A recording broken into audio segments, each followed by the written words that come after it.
Maria Fyodorovna Semyonova with her big dumb face. The longest opening sequence. Saddest midlife crisis. Winner all chairs bolted to the... We're not told that. Yeah, we do. We're not told that. It is written. It is written. Kurtz, we're pretty close to changing the date on that from 23 Everybody's to like 24. freaking out. People are freaking out because they'll say, hey, it's only like 2 months till 2024. And people are like, what? Yeah. I thought it was just 2021 still, or 2020, whatever. It has been amazing to see how much COVID it's like the blip. Remember the blip in the MCU? Right. We was a blip. We had real world blip. And Yeah. 3 to 4 years just went by like that. Anyway, Halloween is it's upon us. It's All Hallows Eve. So cheers to that, sir. Cheers. Before we get started, what new horror movies have you watched this year?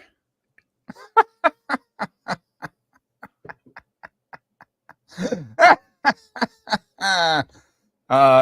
up the list. Just pull up the list. Just the list.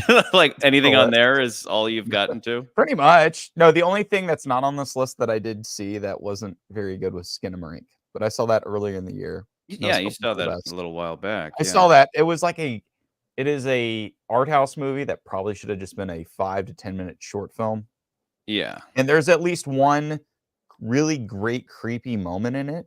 But the rest of the movie, you're just sitting there just waiting for it to be over. You're like, when is this going to be done? I was the only one in the theater, too. I was just like, thinking, Should I peep it?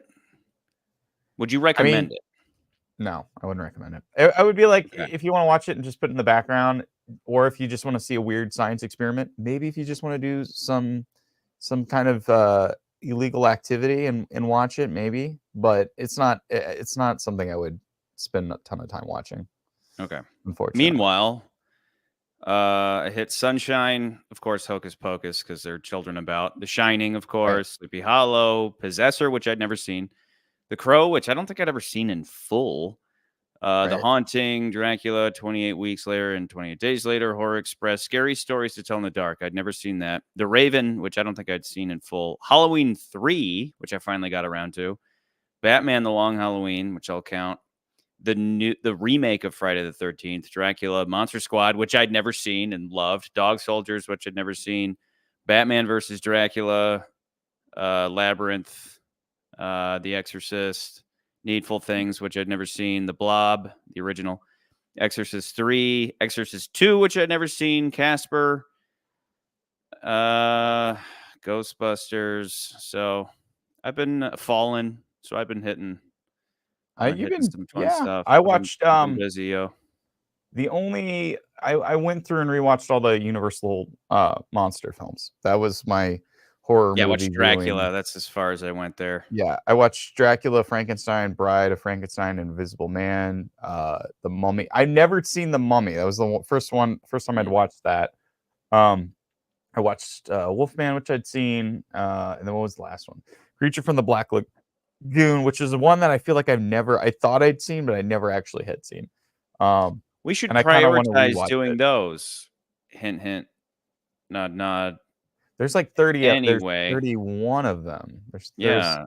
Well, that's a whole other topic, but basically, it's like they were never intended to be an MCU, and it was just some guy at Universal who was in charge of their video VHS department at the time was like, you know what, we should package all of the old horror films that we used to make back in the 30s and 40s and sort of into the 50s, and let's like release it as like a package deal. So that's where you get the Universal monster movies for the most part. Like that's kind of how it all started, which does tie back into this because we are talking about another Blumhouse movie, and this is the third or fourth one. Blumhouse. Blum, right? Blum. But this is like the third or fourth one this year we've seen, because we saw Megan, and then 2 weeks ago we saw, what did we see 2 weeks ago? This pairs well with Megan for obvious reasons, but I would. We watched The Exorcist. That was Mr. Blum.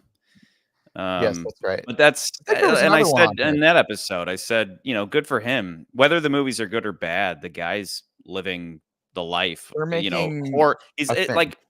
Has anybody made like a reach at him being something of like a modern Roger Corman? He's taken over Kind the of. horror genre. Not that Corman only It, did.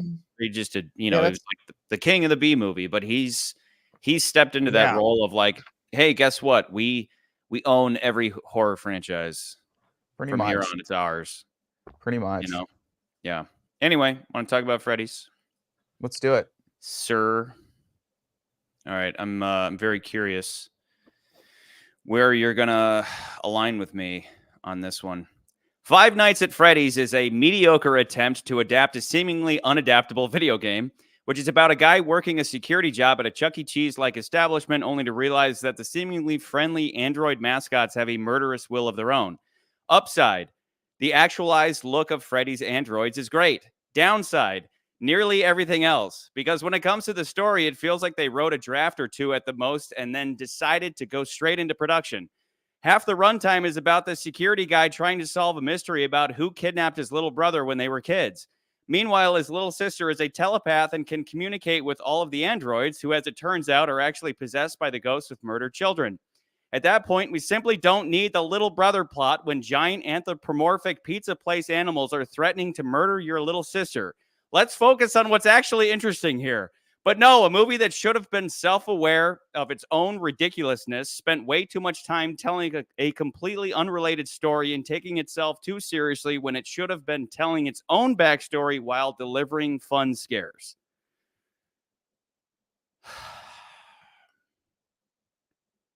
McCurdy. Chucky. Chuck E. Cheese or Chuck E. Chuck E. Ranch? Cheese? This is one of the I don't know, just a handful on this list that I actually watched twice before writing a review of it. And the first time I watched it, I was, the first time you kind of have that mystery of, is this going somewhere with the brother? And then the second time watching it, you're like, all of this is a waste of time. Everything about the brother is a waste of time. Why are we doing any of this? Why aren't we just at Freddy's from beginning to end, which would be my biggest gripe about the whole thing. But what you got for us? Let's talk about this Five Nights at Freddy's movie that, I know nothing about fan base wise. So there's a lot to unpack here. Of course, if you're new to the channel or, you're just popping in, please check out our store. We've got a lot of fun little merchandise. A lot of it's Bond related. We need more. We need more. We'll probably come up with some more stuff. But yeah, check out our merch. It's really fun stuff. Comment with Five requests. Nights. Anybody have any stupid requests for a stupid t-shirt? I just want Chucky. I want a Chucky Ranch t-shirt. Just one that says like Chuck E. Cheese, but it's Chuck E. Ranch. Chuck E. Ranch, and it says, you just hate Goldfinger. That's the tagline. That's it. That's all it is. Perfect. And people would be like, what? Like the band Goldfinger? And you're like, no. You're That's all we want to do.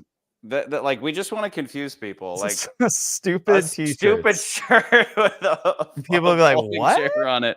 What does that even mean? Huh? Yeah. Right. All right.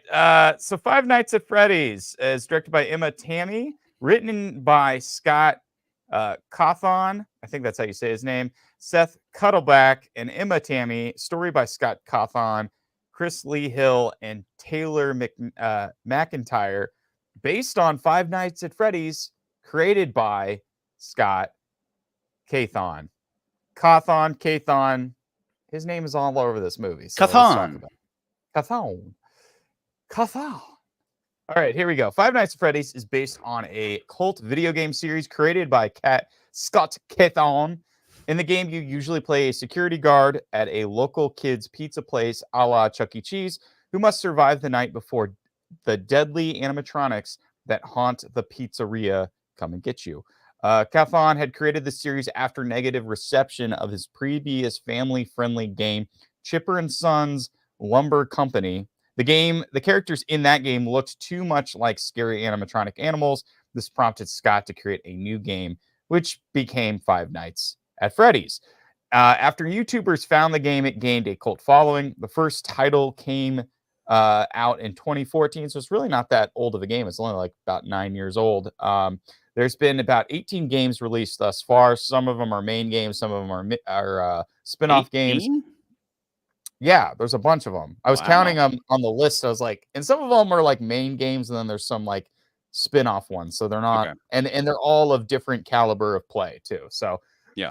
the series also has a ton of lore, such as the animatronics being possessed by the children murdered by the co-founder of the Fazbear Pizzeria and or pizza, whatever it's called, and it just gets weirder from there. There's so much more to this game series. There were other videos that I watched that go into the lore and history of it. So I don't know all of it. I'm not going to go through all of it, but have fun, kids. Go check it out. Check out Five Nights at Freddy's, all the game fun. Scott is actually one of the writers and a producer on this film. He has been heavily involved in the making of this film going all the way back to 2015. He also wrote novels based on the games as well. So the whole movie game thing has his name written everywhere. And I think it's kind of rare to see the original creator of something also be involved with the script for the initial thing that's coming out as well as like from the scripting stage. Because we talk about Bond in our other series, and Ian Fleming was there, but he wasn't sitting down and writing the script to Dr. No when they first made the first Bond film. So yeah, it's kind of he was there. He was on set. He was informing the character, and then he died relatively early in a series of 25 films. He was there for 2 of them or 3 of them, and then right. Yeah. Right. Did you play it all? On here? Yes, I did. Let's go back to the game. I did play it. I didn't get it. But also my phone. I didn't realize. Okay, so I played it on my phone, and you can download, I think, the first 4 games on your phone for like $3 a piece, I think. And I thought, because one of my favorite games growing up was Myst, where you could actually like walk around and explore and stuff like that. And that game always had a little bit of creepy vibe too. And I thought that was what this game was going to be, is that you would wander around the pizzeria and at night, but that wasn't the case. You're stuck in the same room in the first game, and there are security cams, and you kind of watch the security footage, and eventually the animatronics start slowly moving closer and closer to the office. And I couldn't get the audio to work for some reason. I realized it was because my phone was on silent, on the silent mode, so I couldn't hear anything. So I was like, I don't know what's going on. And then I kind of figured it out, but basically, like, you get 2 doors and some lights, and there's power, and I don't know. I know you said you got to play it a little bit. I don't know if you got that far in the first game. I was very proud of myself. This is like a teacher's pet. I deserve a gold star moment, because watching the movie, I knew nothing about this at all. Nothing. Right. And watching the movie, the moment that I saw him go into the security office and sit down in front of the cameras, the monitors, I was like, I bet that's what the video game is, because it was the way it was laid out. I was like, they're checking that box of like, this is what the game is. There's a lot. I went and bought the first game on my Series X. That's exactly what it is. It's just a series of, you're in an office and you have 2 doors, and you can turn the lights on and shut the doors. And then you have, you pull up the security cameras, and you're trying to not use power, because if you use up too much power, the power goes out, and then you're screwed. They're going to kill you. And so I made it through one night, and then I stopped. I might try to finish the game, but it's just it's more about the experience of jump scares than it is about some kind of challenging puzzle or something. It's like, I if you've ever played Nintendo Land, there's a game on there. There's a Luigi's Mansion game on Nintendo Land, which was only on the Wii U, which is one of the most, in my humble opinion, Kevra. Where's Kevra? It's I think he and I actually talked about this, where I believe it to be one of the best designed games of all time, because it perfectly showcases what it is like to play a game that causes fear. That's what this game does. This game is like, your fear causes you to use up too much power, and then you die. So if you can control your fear, you can get to the end.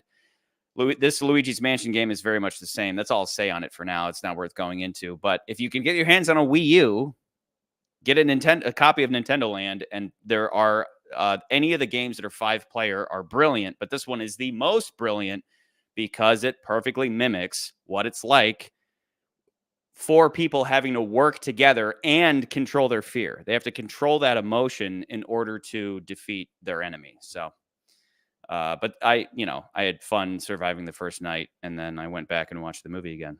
So. Yeah, apparently in a lot of these other videos, they explain there's a lot of lore to these games that I was Because you sit unaware there of. and you listen. You just listen to There's someone more to talking it. Yeah, to you on a there's a phone. person on the radio who's actually, or sorry, not the radio. There's a phone guy. A guy does messages to the security officer yourself, Yeah. right? That is done by Scott. He actually voices all that stuff, but it reveals a lot of the story behind the pizzeria, which I find that was the one thing that I liked about this whole movie, at least, was that I liked the depth, I liked the lore, I liked just the premise of just it's a creepy Chuck E. Cheese at night and they're killer robots or killer animatronics. I liked that. That was the one thing that I mean, and that's probably why I would like playing. I might like playing the games, but I don't. I've only played the one experience I played with the first game. I was like, I don't know if I'd want to play the rest, but I've heard they added more stuff and there's probably Easter eggs and things. Like again, this is gonna remind me a little bit of Super Mario Brothers because Super Mario Brothers is just full of nostalgia and just like all these little references to all of the games from Super Mario Brothers. And I feel like maybe if I was a fan and played all the Five Nights at Freddy's games, I might have picked up on, oh, that's from this game and that's from this game and all that stuff. But What I'm I'm just going to blind say? to it. You know what I'm going to Blind to it. say? The movie should be made for people like me who know nothing about the game. There should be no Right. even something as simple as I know because of playing that one first night that the guy on the phone said when the animatronics see a human being, they don't see a human being, they see the skeleton of an animatronic that Okay. needs to be put inside of a suit. And so this movie Hold on, starts no, hang out on. this movie starts out with a guy being put into a suit and you're confused and you think it's going to be explained. It's never explained. Things like that need to be explained Hold on. for the So people in the audience who've never played the game. Just to clarify, the first game, they retroactively changed the lore, so a lot of the stuff with the kids going in, like, But no, that none of that. I didn't element, see any of that that kid. changed around, but First that was night, kind of a reference to it. okay, but first night, Yeah. that whether that was put in there retroactively or not, Right. they do In explain the why game, they in the want to put you in a suit in the game.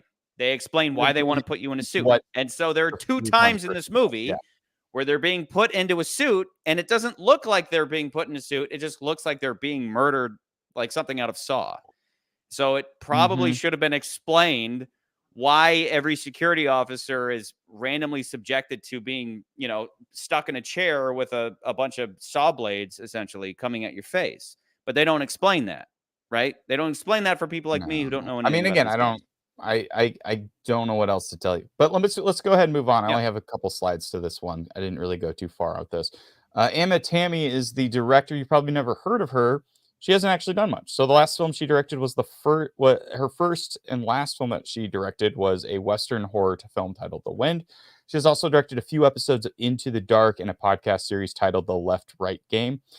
She's kind of new, so I would not be surprised if she has a new movie sometime in the future, considering the success of this movie, because this movie's already made a lot of money at the box office. I think it just kind of helps that this movie came out right at Halloween. It's a cult classic favorite thing. Yeah. Whether like you and I have our issues with the movie, I think it doesn't matter. I think the fans are gonna go see this movie anyway. Yeah. And it's like oh, it's a horror movie coming out near Halloween. We should go check it out. That kind of thing. So I think they had all the reasons to just make this thing a And success. even if you're not a fan of the video games, I went into this and having overheard the trailer playing in the theater while I'm outside of the theater for I don't know 6 months, maybe so far. It's been a while. They've really, maybe even during Megan. I mean, I think even Right. during Megan there may have been trailers for this. we've seen And a lot of trailers for this movie. yeah, so and again, like I always say, I never watch trailers, but I hear them here and there. I catch glimpses,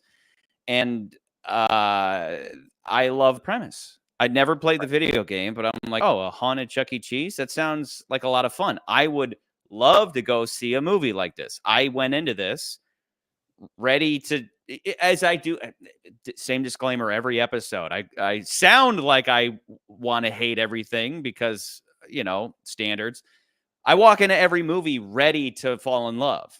And then, I'm Right. like, damn it. It's such a great, Right. maybe not such a great So- premise per se, but like, hey, it's Five Nights at Freddy's. What is that? Oh, you go into a Chuck E. Cheese and the animatronics try to kill you. Sounds like a great premise. Great, let's do it. And then Right. I'm horribly disappointed. So, okay. So real quick though, this movie was originally going to be direct. So they, again, like I said, Scott Cathon or whatever you say his name, he had written a script and this was in development back in 2015. Originally it was going to be produced out of Warner Brothers, but then Warner Brothers put it into turnaround, which just basically means development hell. Blumhouse picked it up, and then they were going to have Gil Kenan, who is he's going to be directing the new Ghostbusters. He's like a sequel to Ghostbusters Afterlife, but he was also one of the co-writers of Afterlife, as well as a co-writer for Monster House. He's going to be directing the new one, but he was going to direct this. Then it went to actually Chris Columbus, of all people, who did wow. Own and Harry Potter, the first Harry Potter at least. Yeah. Which that would have been kind of interesting. But then again, he at some point left the project. Scott apparently had a draft of the script that they were going to go with, and then he changed his mind, and then they rewrote a new draft. Eventually, they announced Emma Tammy, who's, again, she's virtually unknown. Like, there was no Wikipedia page for her. She's very new at this, as far as these as movies go. Sometimes so it's like it shows, kind of shows a little bit. Sometimes, but everyone's got to start somewhere too. So yeah, there's that. Sure. But it was like, this is like, so she's also one of the writers of this movie as well. But yeah, that's Emma Tammy. So we'll probably see another movie from her next year. I wouldn't be surprised. I really wouldn't be surprised. Megan 3. 2, something. Who knows? Yeah. We'll see. Yeah. Just go through the actors real briefly. There's not very many of them. We got Josh Hutcherson. You know him. He was in Hunger Games. Most people know him from that. PETA. As a kid actor. Zathura, Bridge Terabithia, Journey to the Center of the Earth. And he does a good job in this. He's probably the only person in this entire movie that like really is like putting an effort in. Like he's really just like, he's owning he's like, I'm gonna make this a serious first role. time he's been a leading man, I'd say, right? He's never been a leading man in any of these other movies. So he's embracing that. Was it? I never saw the Red Dawn remake, but he's not the single leading man in that, right? No, that's Thor. Yeah. And, Chris Hemsworth, Drake and Josh guy. Got it. But yeah, I didn't know if I did. Yeah, so it's like he was really putting a lot of thought, and you could see that he was really like going through and studying. Like, okay, this is the story. This is what's going on, and I'm like trying to play this character who's kind of more focused on their brother. We'll get into the plot and stuff later, but I do feel like he's the only person in this entire movie that's putting on a genuine good performance. Which I don't know. I don't know what else to say to that. Just while we're here, Mika, Kay, agreed that the brother plot line went nowhere. Wasn't the brother's soul one of the robots, which is a good question. Probably should have been. There should have been a point at the end where Mike needs to choose. Mike is Josh. Choose to save Abby, his sister, and let go of the brother. And that didn't happen. Micah also says, guys, how did your sub count just explode? Been here before 1,000, which is cool. Thank you. That's cool. Thank you for being here. I think going back to Mika's last thing, I think it does, but we'll talk about it when we start getting into our general discussion about the movie. Let's just go through this cast. We got Matthew Leonard plays Steve Raglan / William Leonard. Why am I saying that name wrong? Is it Lillard? I've never heard it spoken. Lillard? I think it's Lillard. I think it is Lillard. Is what Lillard. It's spelled, Matthew Lillard plays Steve Raglan and William Afton. They're both characters from the games. You know from Scream, Scooby-Doo, 13 Ghosts, SLC Punk. I think his performance is a little too much at times. Whatever, we'll talk about it. We'll get into that. We'll get into that. Elizabeth Lowley plays Vanessa. Once Upon a Time. She was in Gossip Girl. She was in You, another Netflix. I think it's an NBC show or maybe a Netflix show. I could be wrong. And then finally, we got Mary Stuart Masterson, who plays Aunt Jane.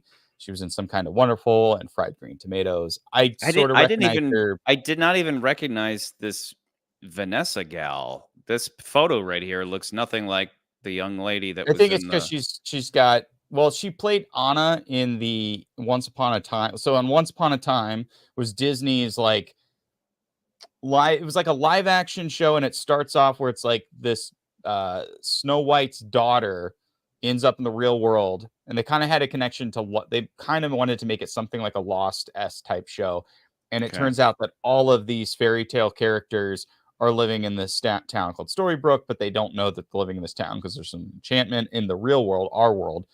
And then eventually the show kind of progressed to becoming like, who's the Disney character of the season coming into the show? So they started crossover with like, oh, let's bring Ariel, let's bring Aladdin, and it was basically specifically the Disney versions of those characters. And eventually they did Frozen, of course, because you got to do Frozen because that was like making a lot of money. So she played the Anna, which is Elsa's sister in Frozen. I have a daughter. I should know what Frozen is, right? So yeah, there you go. But she played Anna in that, and that's the only other big thing that I recognized her from. Okay. But that's our cast. That's really. She was. There's the Just toast. back that up.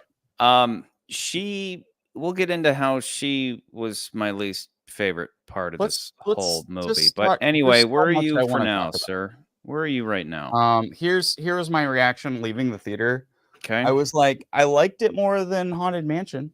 You called me right away and you were like, just watch it on Peacock. Just watch it on Peacock. Because like I did. Because that was the first thing. Because like when I got into the theater, and even before the theater, like I didn't have any expectations of it being great. So I was just like, it's going to be a horror movie. I don't know if I'm going to be pleasantly surprised or it's going to be bad. So I really wasn't like holding on hope or anything like that. There is aspects that do win me over with the movie. So there's like little things where I'm like, maybe it's better than I'm thinking in my head, but there's other things that I'm really like, and I do think when I left, I was like, I do think it's better than Haunted Mansion. But it is kind of in that bottom tier of like I would say maybe under Transformers Rise of the Beast for me. I don't see it. There's parts of me where I'm like, maybe it's, and I'm like, no, probably somewhere below Transformers, above Haunted Mansion for me, really. You and I are in the same spot, McCurdy. I don't know where yet. I'm narrower than you. I pinpointed it perfectly. I am below Insidious, The Red Door, above The Nun 2. That's where I'm at. I think it's right in the middle of what you just said. Yeah, that would I can't argue. Like I really am like, I think it is better than Plane. I like the concept better than Plane. I think there's part of me that really wants to say this is a little bit like it's not as good as The Last Voyage of the Demeter for a couple of reasons, but I do think like that movie just kind of leaves you with like wanting more, but not in a good way. The Nun 2 is like, as much as I defend because I liked The Nun 2 for the lore and how it kind of interconnects with all these other movies. I agree with that. Just that I think it's a better movie. I think it's just the premise is better. There isn't like, the thing is like, I think the first criticism I have with this movie is it's in this weird category of who the hell is this movie for? Because it's supposed to be a kid's horror film. It's PG-13, but it is PG-13. Yeah. Like Megan was. But at the same time, there's aspects of the movie that feel more like it should be an adult movie. Yes. And it's not like Megan, because Megan was originally shot as an R film, and it feels like an R movie. The story feels very R. It feels a little more grown up. This, on the other hand, doesn't exactly feel that way because of the situation around it. And it's just a little weird. It's just a kind of an off movie because I think it's more like, if I said what the audience was, I would say it's junior high, like junior high, early high school, maybe high school, junior high, very niche, like very niche, you know? Yeah. So it's just a weird movie when you watch it. You're like, I kind of want more blood, but I almost expected at some point, it's revealed at some point that the actual bodies of the deceased children, the murdered children, are Right. inside of their respective androids. So Right. it's, you know, a more hardcore, obviously, movie would have showed that, would have Right. opened them up at some point. And you don't get that. Instead, what you get, the dynamic you have is you have the androids running around, and then occasionally one of the kids, I get their ghost, but the physical body of a kid is running around. No transparency, none of that. No camera tricks or whatever. No. But just, hey, here's the kid, and then, you know, you can see them, and then suddenly the robot appears. You know, the kid disappears and the robot appears. So they're, to your point, they're dancing around the blood. You know, you never really see you never see violence. There's blood, but you don't see a lot of violence. You don't see. Okay, you see like, maybe the aftermath. You see violence. It's the closest hidden. you see, the closest thing I think you see, there's two moments where I think it's the closest we get to like true violence is when the saw device mask thing, you see it in the trailer, and it gets on one of this dude. I recognize the guy, by the way. I don't remember what he's from, but it like The first messes security this guy? one dude's no, not the first security guy. This is like one of the goons that comes in to trash the place. Yeah, and the cupcake's on his face. That thing happens, and you kind of actually get some actual gore there because you actually do see his face after the fact. And then there is the moment when the babysitter like puts her like body or something, like she reaches into the face of you the only thing see and that in snaps her. shadow. Right. I guess you don't you're right. see that. It's like every kill, like even the guy, one of the goons runs into the closet, and then the bunny's in there, and they just cut outside, and you just hear him screaming, and then he hits his hand on the window with blood. All of the violence, all of the gore is hidden to protect that PG-13 rating. It's like it's below PG-13 to a certain point because they're hiding all of the hardcore stuff. And I see why they would do it, but I'm also like, this is so ridiculous that you should have gone hardcore. I get why they didn't, but the fact that it didn't go hardcore somewhat reflected the video game. But if you're gonna do this, you should go further. This is one of those movies where you should go harder, right? Because otherwise it just ends up being a bit of a letdown.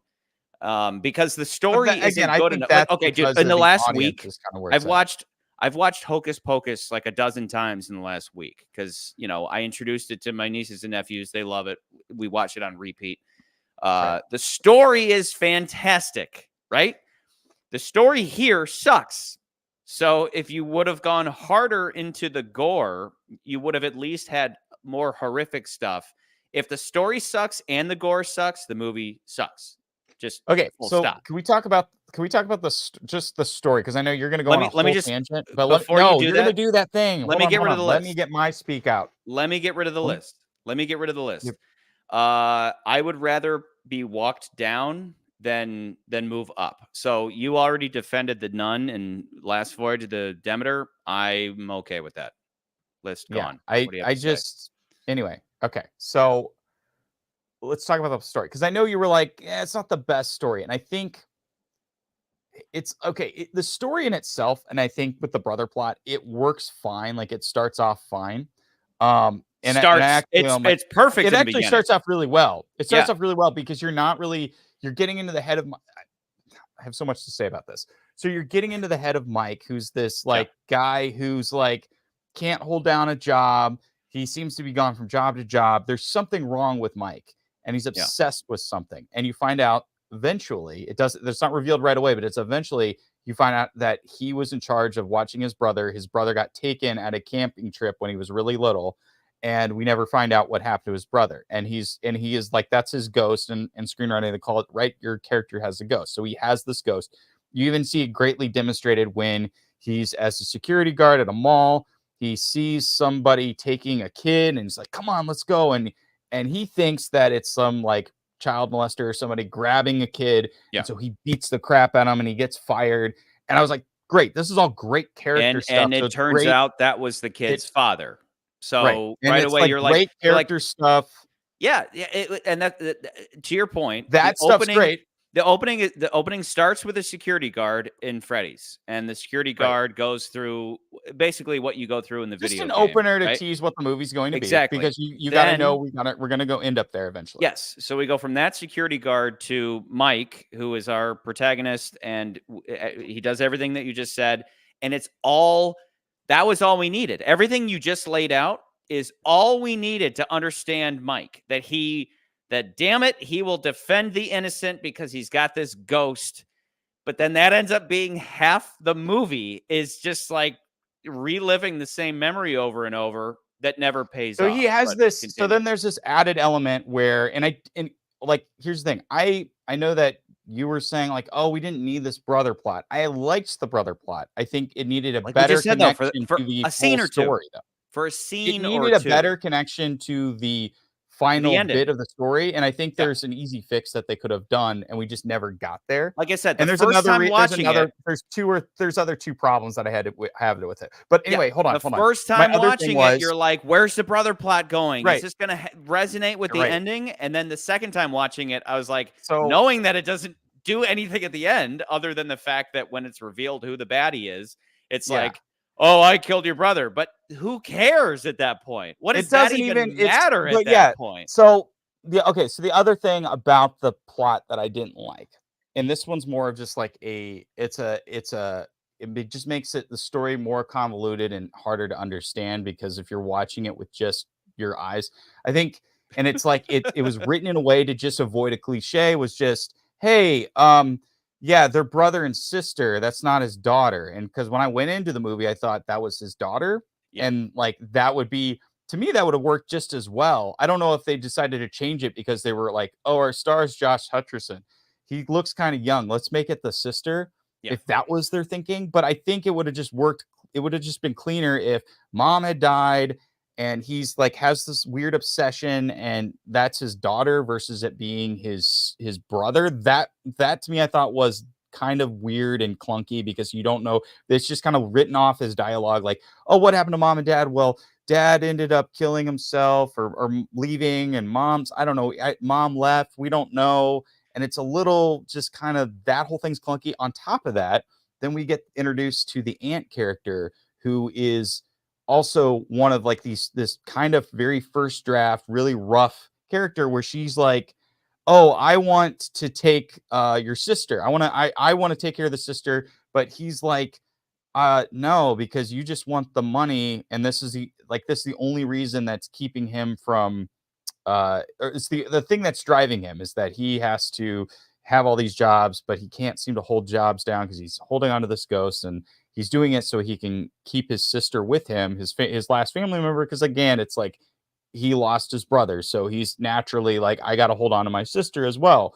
But it's like the whole thing with the aunt is just so like, why? Like, I'm sitting there when they're in the diner and I'm like, this aunt is nuts. Like, why are you Yeah. spending so much time trying to get this little girl to get this paycheck, when it's like you're wasting, it just felt like you're wasting resources to do in like bending over backwards, Why almost is just she like the so weirdest kid driven? movie.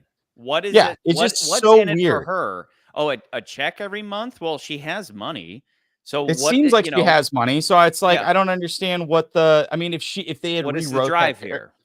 yeah, if the aunt was like, I think, and I do wonder if it was just in the script, because they in the movie they even say, oh, she smells like cigarettes, and I wonder if the intention was she was supposed to be more of like this white trash, like kind of poor woman, and like Yeah. that may have made more sense, but because they kind of made her look a little more upscale, it's like, well, why does she, Yeah, yeah, why is she exactly, why does she well, need the to money? your point, she's so upscale that you're like, she's probably better off with the aunt.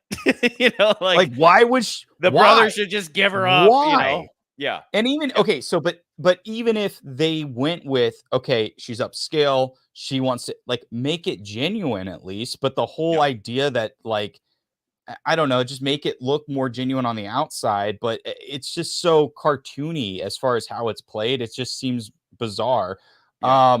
And then so then the easiest fix though with the whole plot reveal, I think, would have been if it turned out that he, like, if there was more of a connection between this whole idea of like the kids and the animatronics outside of them just being taken and put into the bear.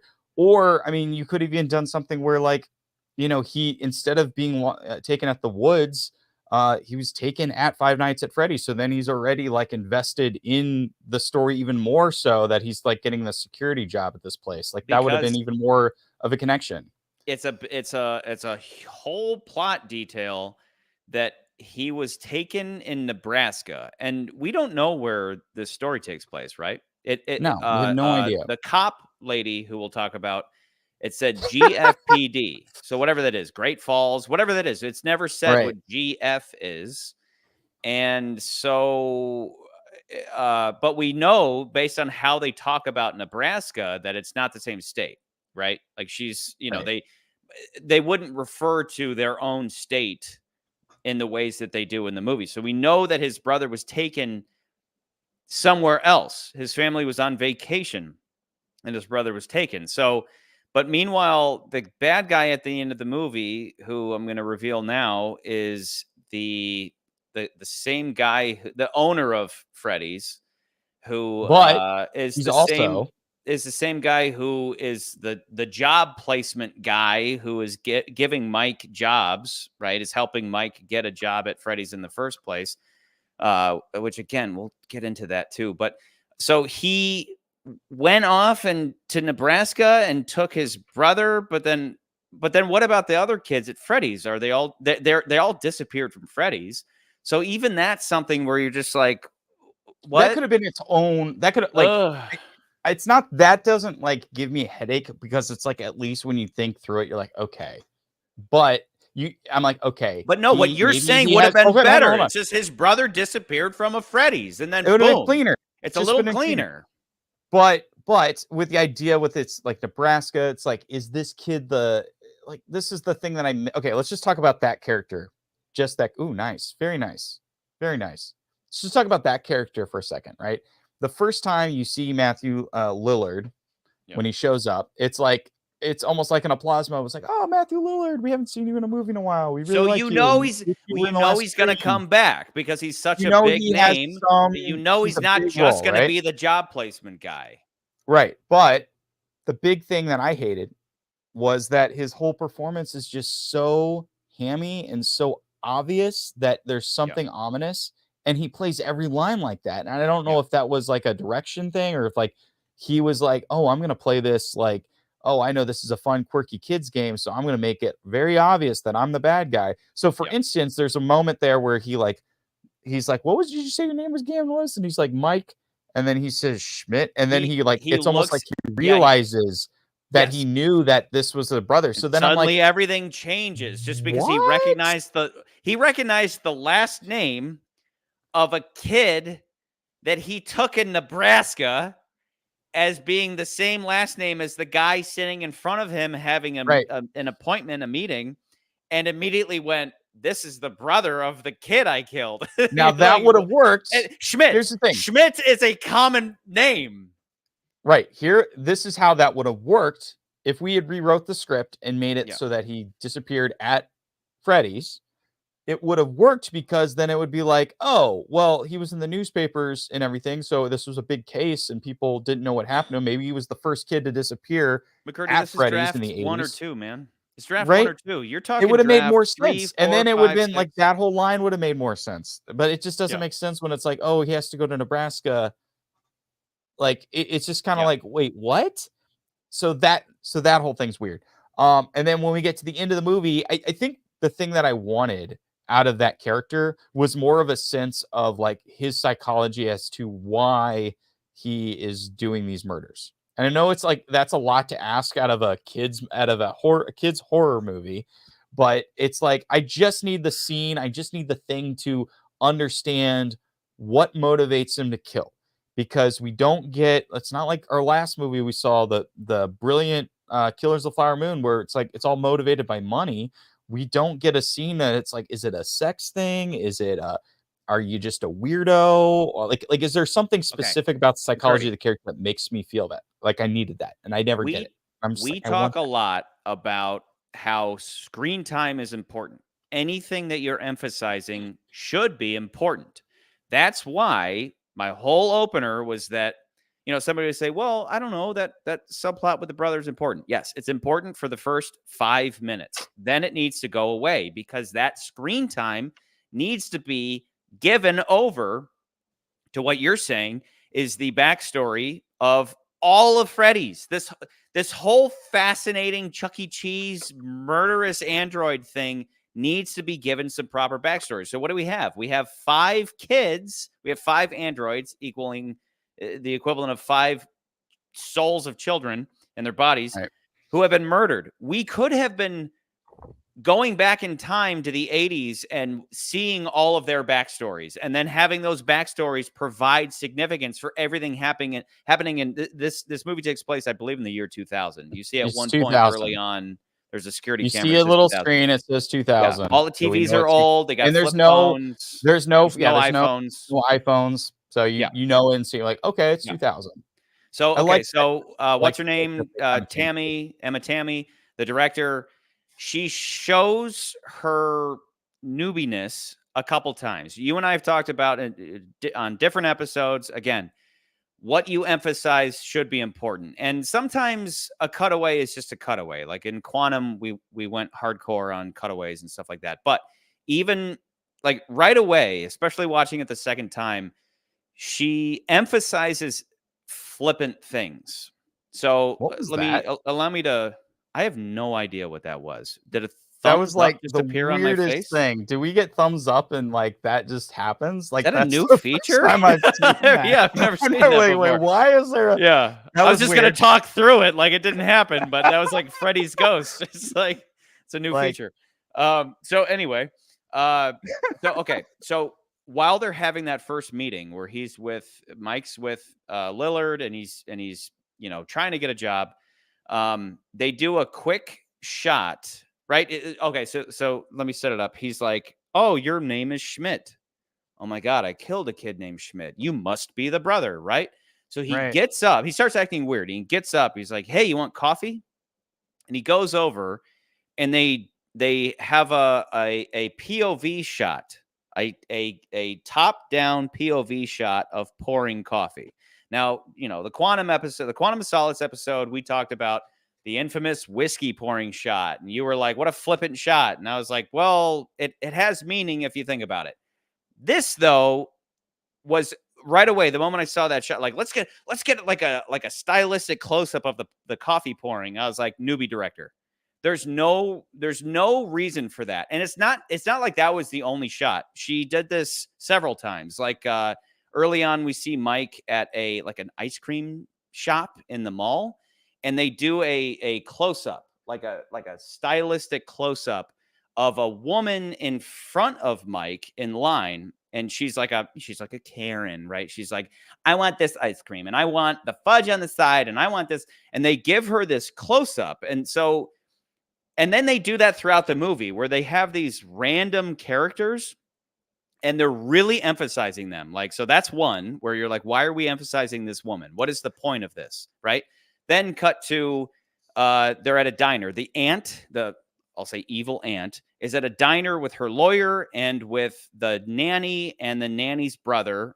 Can I pause you for 2 seconds? I'm going to pause you because I think I know what you're going to talk about. And it's something I did not mention, but I found out about when I was looking at. So some of the background characters that are in this were actually YouTubers that made this game popular.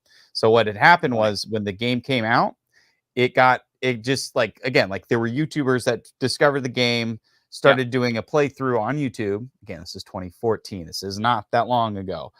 And it became popular. And so you had these famous YouTubers. So in the movie, like you get the obnoxious waiter, and then there's the taxi driver, and maybe that Karen, I don't know, but some of them are YouTubers that made the game popular. But give them background. Don't give them speaking roles, because again, somebody who doesn't know who that person is, and treat your movie like your movie's going to live 100 years, right?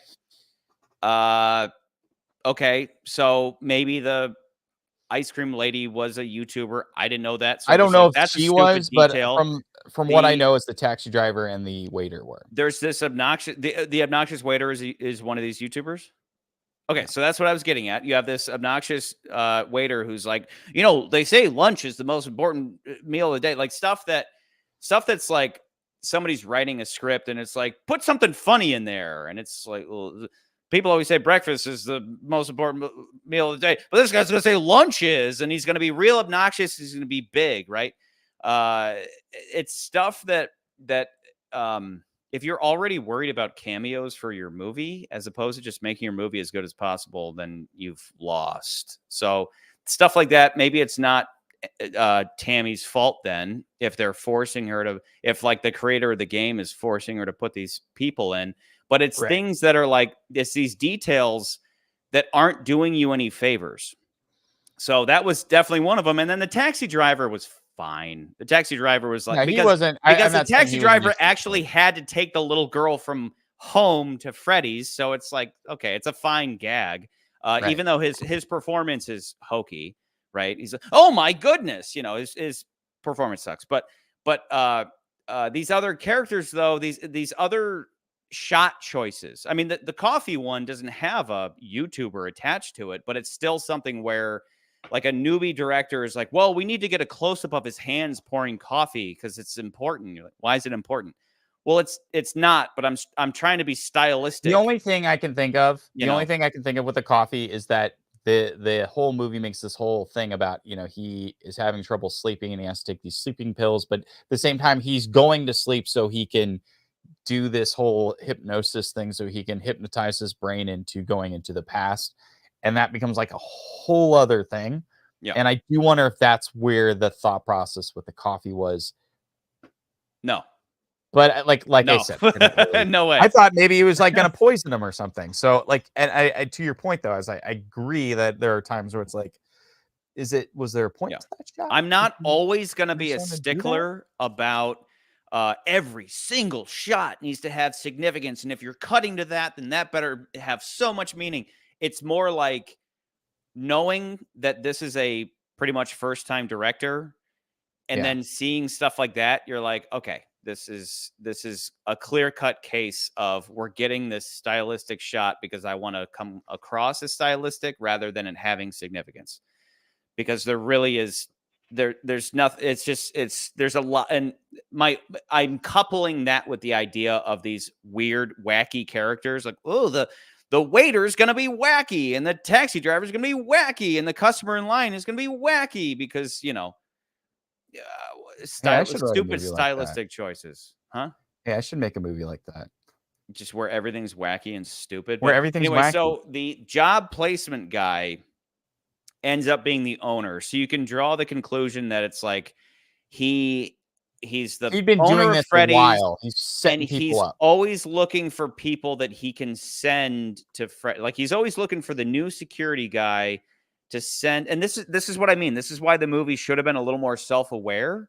And I mean, if you're going to do wacky stuff, go further with that, right? Like make this movie self-aware and ridiculous, where the guy who owns Freddy's is also the job placement guy who's sending people to be a new security officer like every other week, right? You get a taste of that, but not really any like. But then again, like going back to my whole psychology thing, is like, why does he do that? Like, is there a reason behind him doing that? Is there a backstory? Is there a motivation? Is there a weird? And I know that's like something. And he wasn't going to do it.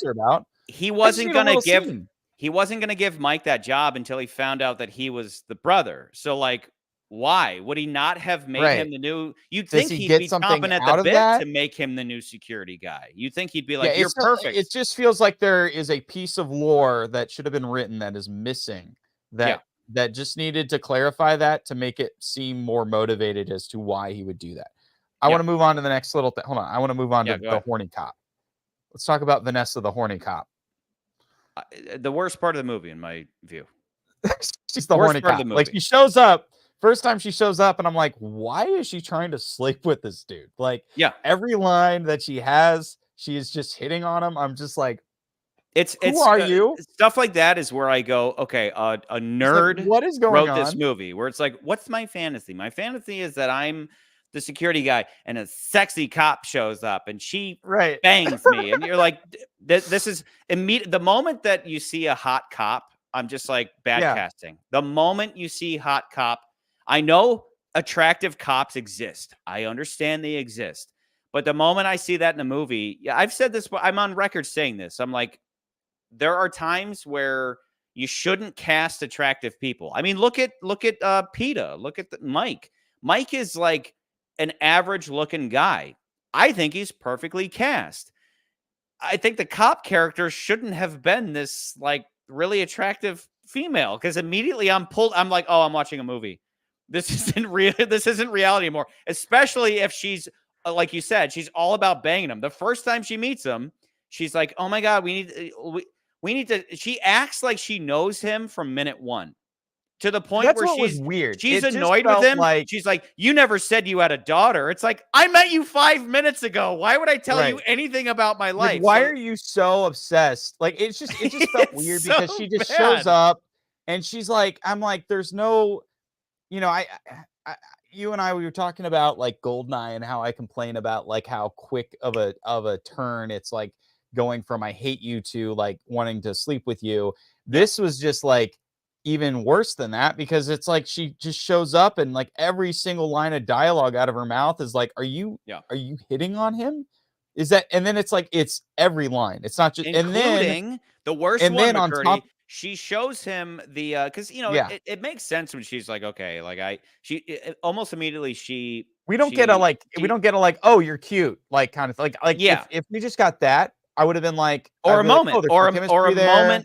moment where they connect. She shows her, and but she's there's like, no oh, connection. you're security guard. Oh, you Yeah. know, like usually Oh, the other security you're guards one are of a like- million guys. You're just another security guard. There's another one every other week. So Like, why should I care about like you we've at all? seen that, yeah, but I feel like this, it's a cliche, it's a trope, but I feel like I've seen the scene in a movie where like you get the girl who is dealing with somebody on a regular basis, and that person is usually not what you're expecting. It's like, oh, it's usually an older dude or whatever, and all of a sudden the young buck shows up and he's just kind of like, you know, just a average dude, and you're like, oh, and then like it's like, oh, okay, I can see why these two would be attracted to each other.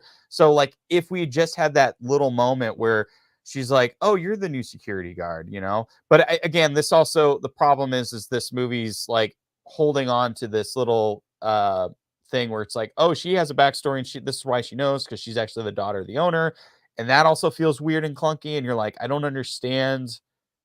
I don't understand I'm like, why what you're not again, what's the what's the grand rebelling purpose against for your all dad. this?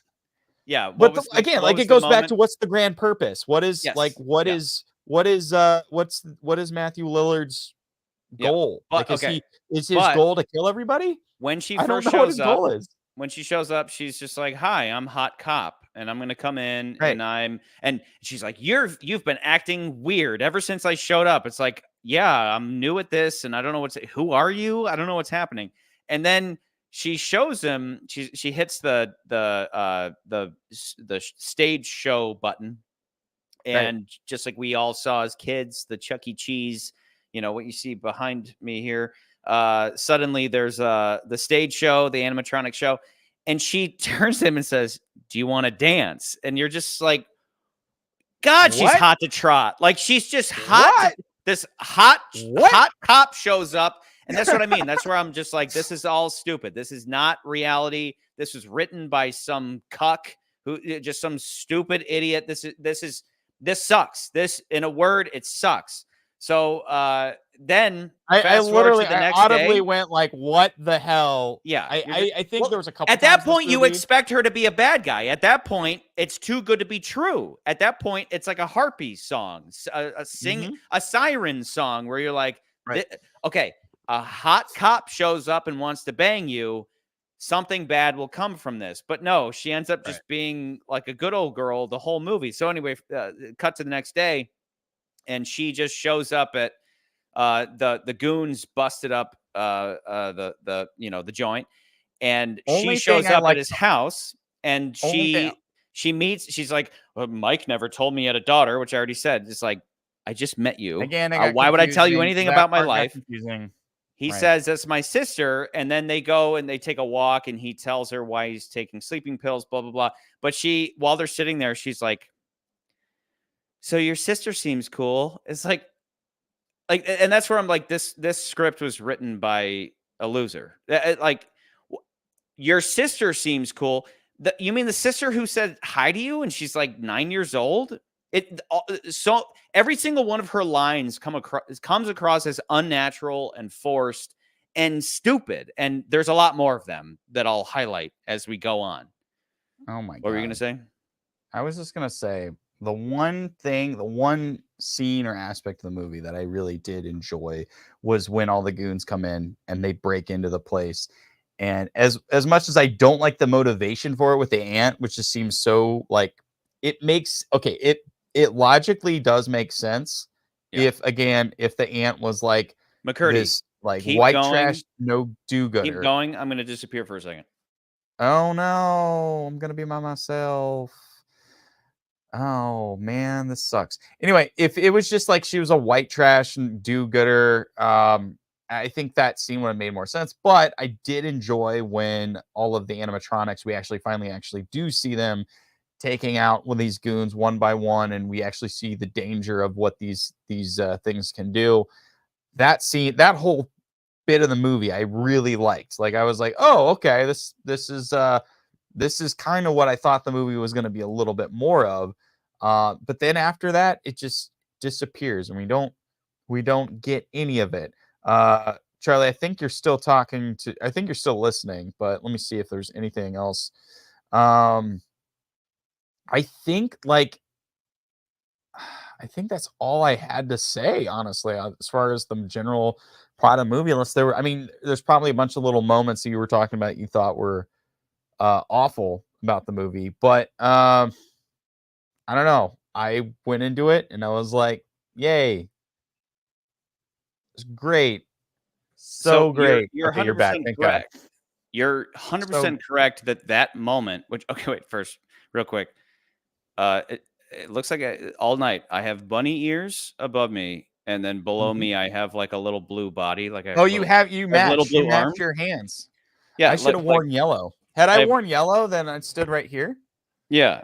We would have Yes, matched. yeah, I have like this little blue body and then these Oh wait, hold on. and then I have Oh, these uh here we go. ears on my head. Does that work a little bit better? Anyway, yeah, you are Does that work? completely correct. That is the fun and games moment of the movie where it's like, oh, let's watch some people get murdered by animatronic, robots. Right. And then that's it. And again, it's mostly it's kind of hidden a little bit, which is fine, but could have used a little bit more of that by the end. And I still have plenty to talk about. So I'm just gonna go. Okay. So the kids in the forest, right?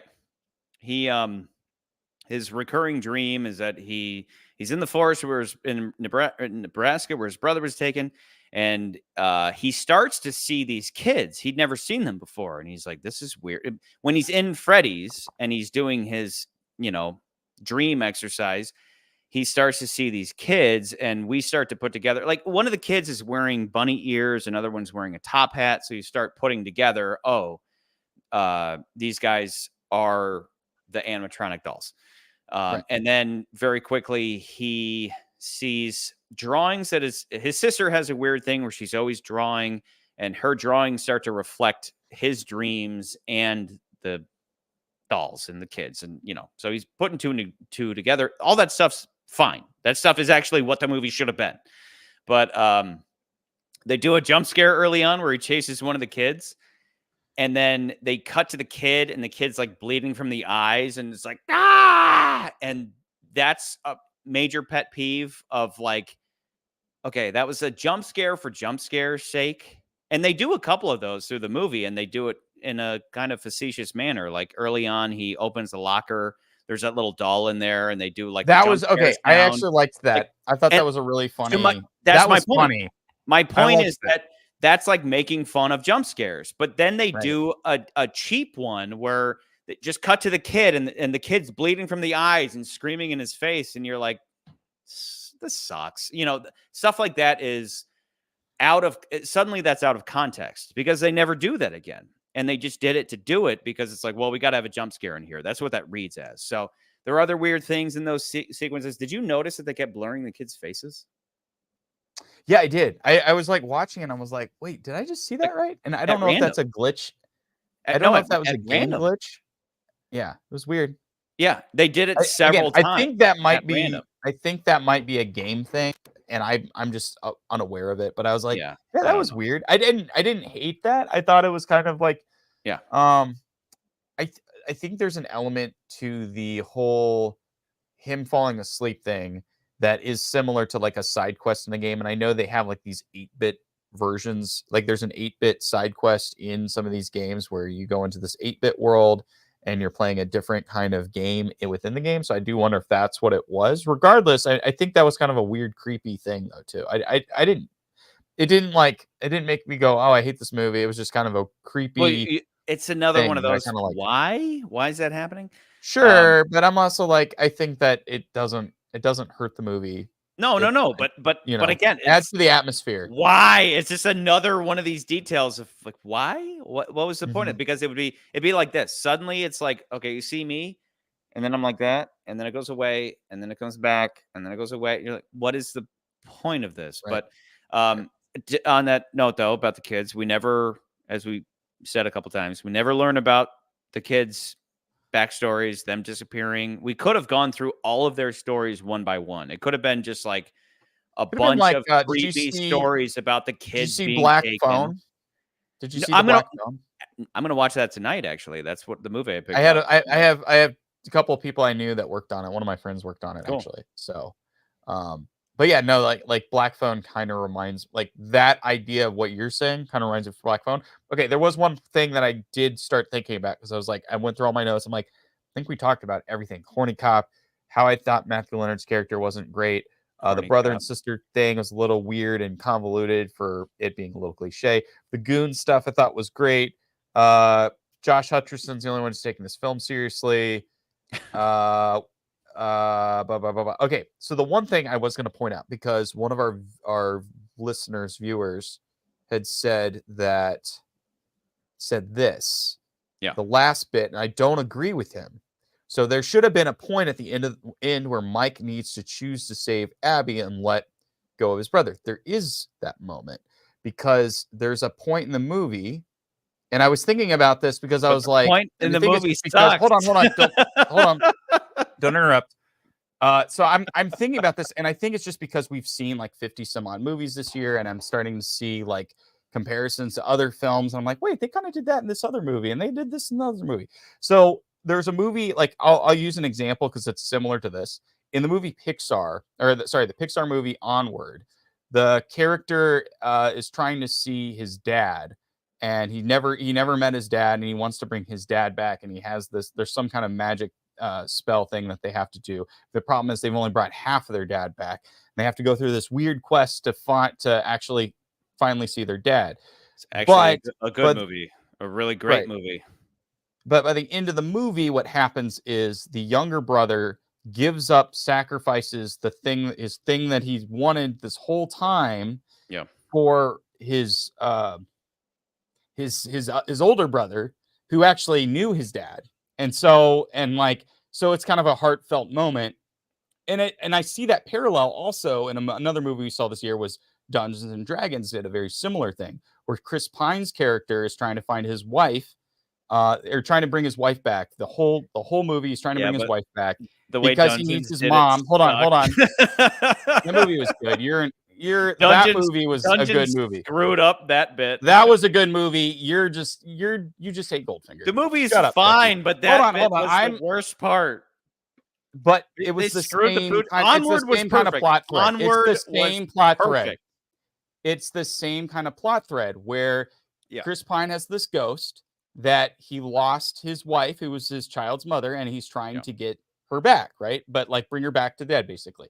But then what she finds out when he gets to the end of the story, that he's like, oh, this woman that I've been hanging out with the whole time, who's basically been her mother, is the one that he ends up saving. So he ends up sacrificing his ghost for this. And again, we see it again in this movie where his whole time, Mike character is trying to get his his younger brother back, his middle child brother. That's where it gets. I think this is also where it's a little convoluted. Yep. Tries to get his brother back, but then it turns out that they're like, no, we're going to take Abby. If you want your brother back and this weird memory that you have, we get to take Abby. And so then he's like, no, and he has to basically sacrifice the idea that he's going to get his brother and get Abby. So that all being said, I see the parallel to that. Worst deal of all time. Of all time. The whole thing was, it was like half will tell you who killed your brother, half will let you dream about your brother if you let us kill your sister. And I know that he reneged right away. So it was like he said yes. Not kill, but like take there, whatever. Okay. She's gonna be part, whatever. If I said to you, if we made a deal and I was like, you need to give me your wife,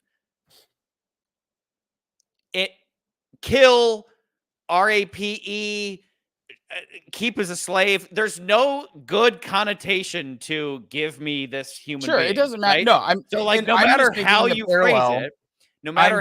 phrase out, it, it sucks. Like it's like, give us your sister and we'll let you dream about your brother. And he initially says yes, which is stupid. I mean, that's like, well, he doesn't know. I don't think he knew. No, because I don't think he realized he was giving Abby at that point, right? Like he's like, yeah, you can get your brother back, but then he doesn't. Like he kind of is like, well, you got to do something for us. He doesn't say what it is right away. Remember?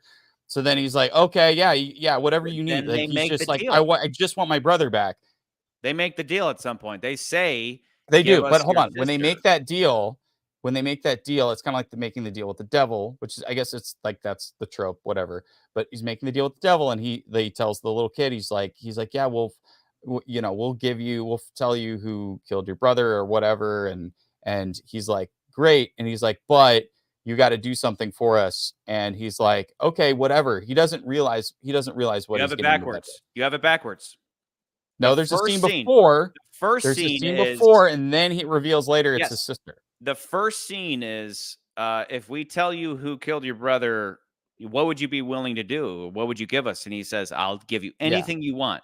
Then he wakes up, he's having the dream, and suddenly the dream is different. The dream is suddenly ideal. The dream is what would have happened had his brother not been taken. And he's going, this is weird. This isn't how it happened. And the children say, yeah, we could let you have this happy dream, which is stupid because the whole idea of the dream is that like him and his security guard buddy in the beginning talk about how that you can start participating in your dream. Anybody who's ever done any lucid dreaming, which is like one of the most incredible experiences ever, you can do whatever you want. So if he wanted to, he could have a dream about hanging out with his alive brother. Listen. He could have a dream about his dream. No, listen. He could have a dream anytime he wants. He could have a dream about hanging out with his brother and his parents.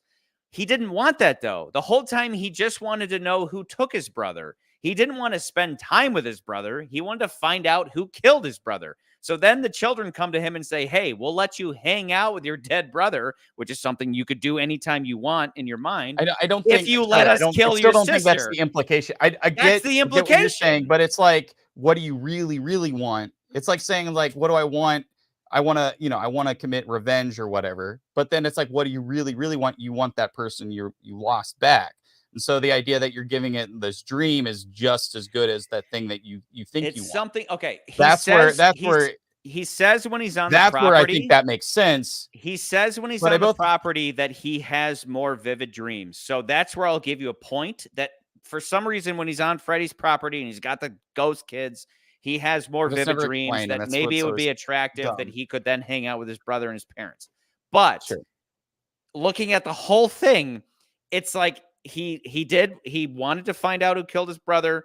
And then their deal is we'll let you hang out with your like in your dream, we'll let you hang out with your idealistic family if you let us kill your sister. And he does renege right away. At first he says yes. Right. And then he says no. So I'll give him that credit. But it's like the worst, dumbest deal of all time. It's like your sister's alive and well, and your brother's dead.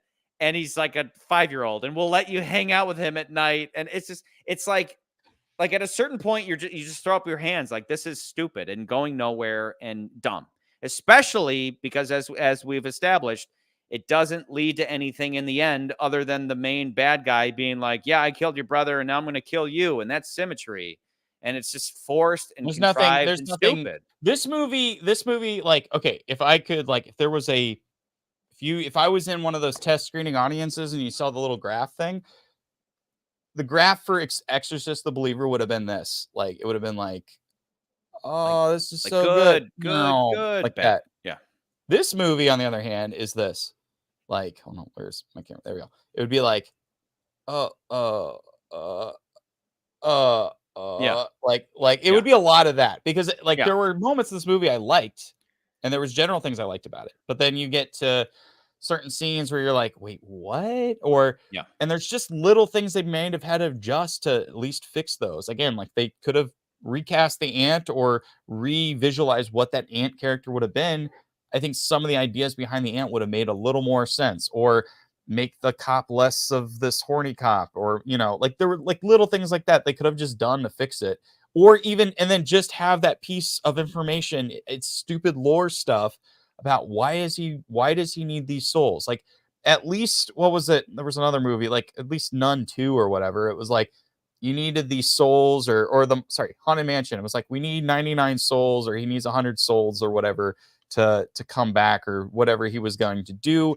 At least that gives enough of a motivation where you need to find out why he's doing this. Imagine a situation where he came to the business realization that he, by like maybe on accident, he killed the first kid and he put him in Freddy. And then Freddy all of a sudden was more lively, and his business did better because people wanted to come see Freddy, who was on stage singing and dancing like a real person. Well, it was a real person because it was a dead kid in there. So then maybe he killed a second kid and put him in Chica, and then killed a third kid and put him in Bonnie. And it just started making everybody wanted to come to Freddy Fazbear's or whatever at that point, because this accident, he accidentally killed a kid, but then that led to him making a bunch of money. Then it's like, oh, that makes sense. But we have none of that. Instead, we're fucking around in the woods with this backstory about a brother that we don't care about, because we have a sister who is telepathic and can talk to these animatronics. Like, it's like, why? As I said in my opener, we spend so much time. This feels like a first or second draft where it was like, okay, I see that you're trying to motivate this primary character, but we don't need any of that. We need to beef up the backstory of the interesting things, which is the animatronic, the kids in there, their backstory, Lillard's character as the owner, so on and so forth. We don't have any of that. We spend half the running time in the woods with this guy screaming Garrett, and you watch the movie a second time and you're just like, I'm sitting there playing chess on my phone because I'm just like, I'm tired of this already. This is stupid. So anyway, Doomy Cop, the whole time I wanted to just superimpose like a CW in the corner. Like, her acting was the level of CW. Like, she's terrible. And I'll give her the credit that maybe she was just given a poor script, which is not a big shocker, but she sucked from beginning to end. She's the worst part of the movie. Plus, then she starts getting pissed at him because he brought the sister around. Don't bring her back again. That was a weird turn. She threatened to murder him because he brought her. And it's like, he even says at some point, he's like, yeah, you didn't tell me about the murder bots. So how can you be? And this is what I mean. She is immediately familiar with him, and he should have been more like pushing her away. Like, who? Like, any guy in his right mind would be like, what are you, a prostitute? Like, get away from me. Why are you talking to me? And because she shows up in a cop uniform. So it's like, are you a stripper? Like, why are you so familiar with me? And so she's pissed about she threatens to kill him because he brought the sister without telling him that these robots are trying to kill him. But then, even then, why do these kids commit murder? They imply that the main bad guy influences them to do so, but we don't understand how or why. Are they just protecting Freddy's? What drives them to kill? We don't even get that only motivation. Answer we need. I think that's the one thing you just needed to fix, was that villain character, And then I think a lot of the movie would have made a lot more sense and then a little more believable. Yeah, that whole turn of like, on top of what you're just saying about the whole turn of like her threatening to kill him, is like, you hold on, wait a minute, lady, Yeah, wait a bitch. minute. You like 5 minutes ago, you were hanging out with those robots and my sister and building a fort out of chairs and tables. And Yeah. it's like this cute little thing. And now And you're then bringing the now you're alarm. like telling me you're gonna kill me if I bring my daughter back here. What? My fake daughter. Yeah. What? Yeah. My daughter, Oh, what okay, should but have been her that scene daughter, though, whatever. that But scene, the meeting of the androids, which I actually again, as we keep saying about Josh Hutcherson, Hutcherson, he probably his best moment was when he meets all the androids, because his sister's like, "Hey, look they're all good buddies of mine," and he's going like, I actually adored this moment where he's going, "Okay, joke's over," classic joke's over trope. We've seen that a million right? times where somebody thinks they're Yeah. being punked. But in this case, he's like, okay, you can come out now. Like, the only conceivable reason why these things are here and walking around by themselves is that I'm being punked. So you can come out now. And nobody comes out, and he's kind of freaked out. And then I think Bimbo shows up, and at a certain point he puts two and two together. He's like, okay, there's ghost children inside these robots. But that meeting of the androids probably should have been the second night or something. Like, it should have been, that's halfway through the movie. That probably should have been earlier on. And that would put us in the better version of the movie that I've been talking about, where you scrap all this crap about being in the Nebraska woods, and you have the first innocent night, and then you have the second night meeting everybody, and then ramp things up from there. That would have got us going more.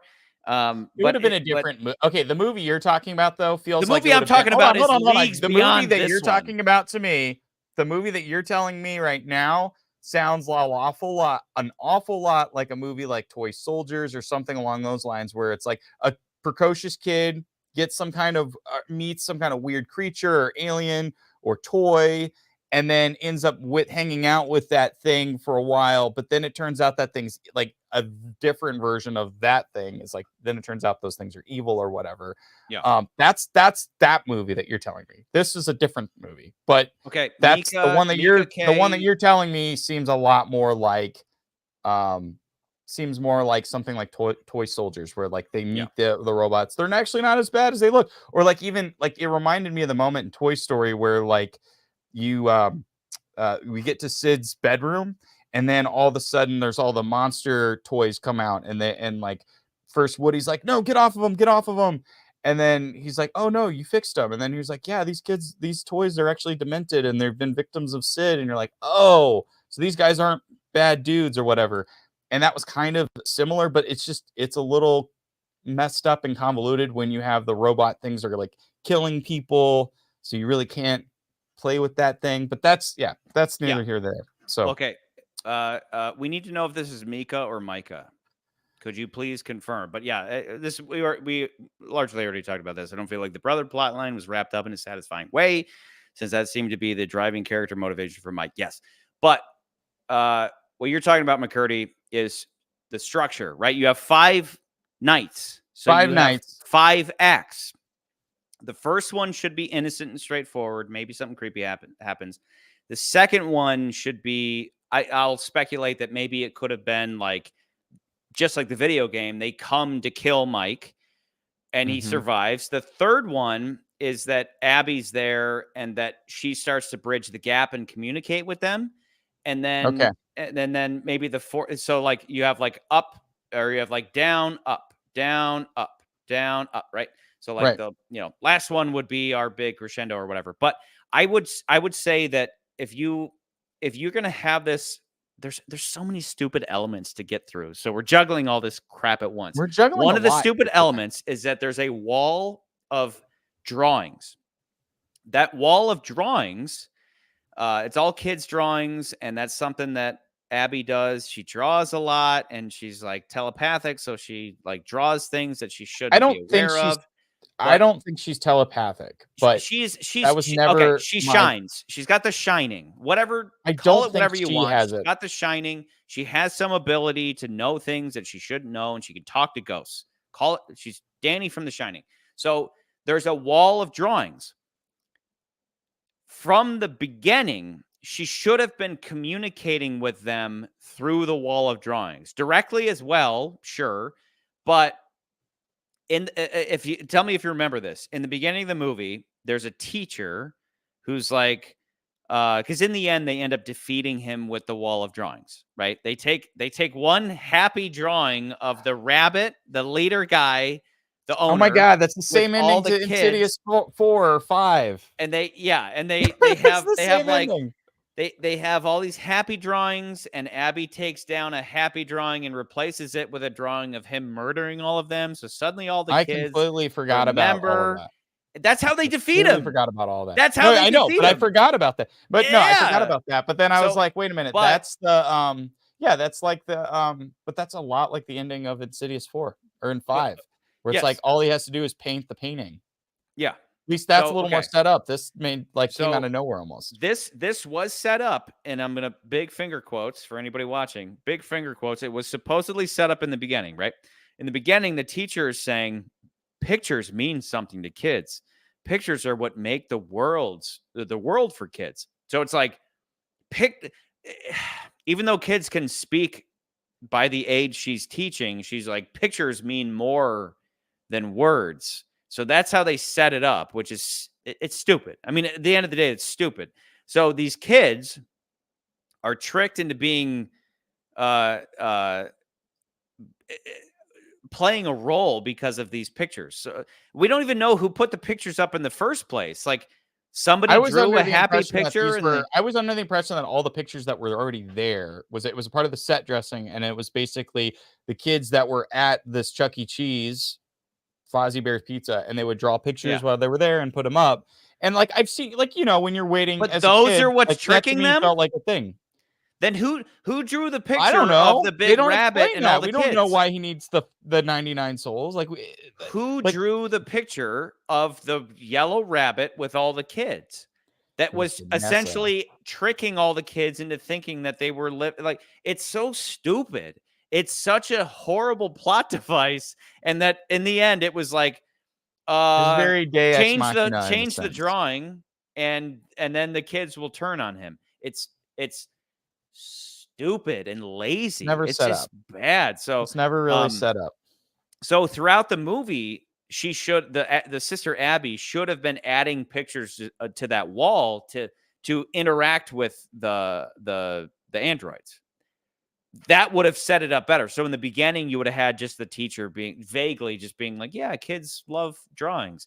And then she says at one point after she meets the robots, Abby says, oh, they really love drawings. And we see her give them some, but she should have been giving them some, and maybe they were hanging them up. And then that wall should have had more emphasis. Instead, we have a scene where horny cop is just staring at the wall of drawings and just being all dramatic in her stupid CW face.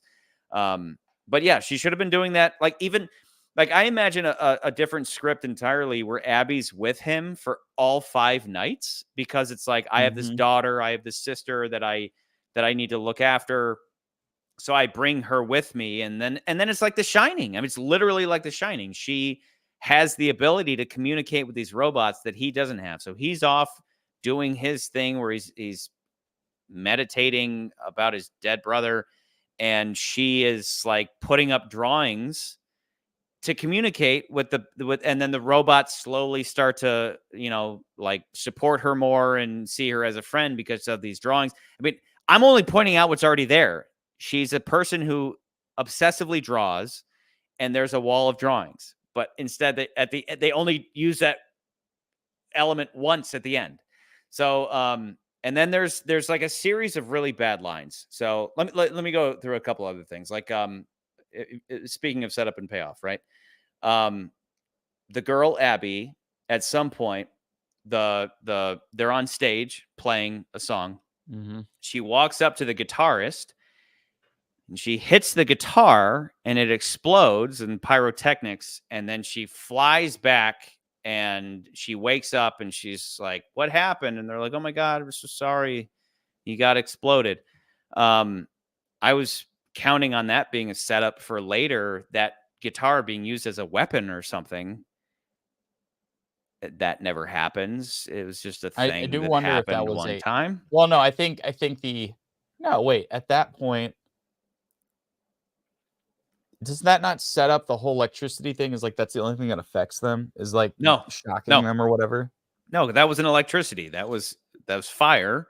And she hit the strings on the No, no, no, guitar. but And it's the fire would have happened because of the electrical no, charge of the guitar because it's an electric no, it guitar. had no effect on The Bonnie, robot. whatever. Yeah. It only had an effect on her to where it was like, okay, this is going to set up something in the end. That didn't do anything. We already talked about the brother. That is a setup through the whole movie with no payoff. The daughter, horny cop, says he influences them somehow. We never find out how he influences them other than maybe yelling at them. She says they don't want to hurt anyone. Okay, even though they're like, we're watching them murder people. She says at one point, he's like, "Why didn't you tell me?" And she says, "I tried to warn you in my own way." She stands up and she does like a CW move where she's like, "Tried to warn you in my own way." And you're like, these are all awful lines. And then you have this major build up to who the bad guy is. So I'm talking about when he gets stabbed by the kids in the dream a bunch, and then he just randomly wakes up in like a police compound, and she's wrapped him up and she's talking to him. And that's where she says, "I tried to warn you in my own way," which doesn't make any sense. That's like a screenwriter's band-aid line. Then he's like, "You need to tell me who's behind all this. You have to tell me who is behind all this." And she just keeps not doing it. Because like it's her dad, but like we don't know why she can't stand up to him. We don't know anything about her past. So there's no context for why she can't just stop any. She's a freaking cop at this point. We don't know why she can't stop anything. "I won't be any use to you." Right after that, she tells him that. She said, "I won't be any use to you. You have to go do this yourself." But then she just shows up anyway. Um, and then when Yellow Rabbit guy Matthew Lillard comes out, he reveals himself, which is genuinely a creepy moment when he first walks out. You're like, oh, because you're like, man, is he here every night? Has he always been here? You know, that added to that creepiness of like Freddy's is always kind of dark and scary. And, you know, who wouldn't love to go walk around like a Chuck E. Cheese late at night and like feel those feels? And then this giant rabbit walks out. And then Wait, back up. Hold on, stop. Back up. Did you just say who would not want to be at Chuck E. Cheese dressed up and get those feels? yeah, dude, it's Halloween. Wouldn't you love to walk around an old Chuck E. Just Cheese? walk It's, like, around at Chuck E. creepy at night? Cheese. Dude, if Yeah. I'm at Chuck E. Cheese, I'm just eating pizza. That's the only thing I'll Yeah. be doing at Chuck E. Cheese. My first job ever, though, was a laser tag joint that had all these same, those exact same video games and Right. you know, arcade games, like, you know. So Oh, I remember. I was there. I had a small I've been amount there. of nostalgia, but then so then he comes out and he starts beating up Mike, and he says, "You just couldn't leave it alone," which is like a cliched line, right? Like what the guy at the head of the conspiracy is telling the guy who's following the conspiracy, "You just couldn't leave it alone." But he's the one who gave him the job. So this is what he wanted. He wanted to kill the brother of the kid that he'd already murdered. So he wanted this confrontation. So he's screaming at him, "You couldn't just leave it alone." But he would have left it alone if not for the daughter. So it's like none of anything that's happening makes any sense at all. And then they do a callback where in the beginning of the movie, he says, "You only have one job. You have to keep people out of Freddy's and then make sure nothing gets broken." And he says, Mike says, "That's two jobs." And then they do a callback where he says, "Vanessa, you only had one job. You had to make sure he didn't get too close. And if he did, kill him." And she says, "That's two jobs." So it's like a callback to a line that, like, I mean, it's fine. It's not, The callback works. It's just it also it's doesn't. It fine. just doesn't. Again, everything that you keep bringing back is just that his whole character was not fully fleshed out very Yeah. clearly for the audience to understand what the hell what do you want? What do you want? Yeah. Like, What is happening does here? he want? Yeah. We never know. We just never Yeah. know exactly what Why he is he wants. doing And any of if we this? just got that, if I just got a clear idea of what exactly is he wanted, because like a movie that I think is not as good as this movie, just on some of the kooky stuff with it, was Haunted Mansion. I've already said this is like, at least we knew what the villain wanted.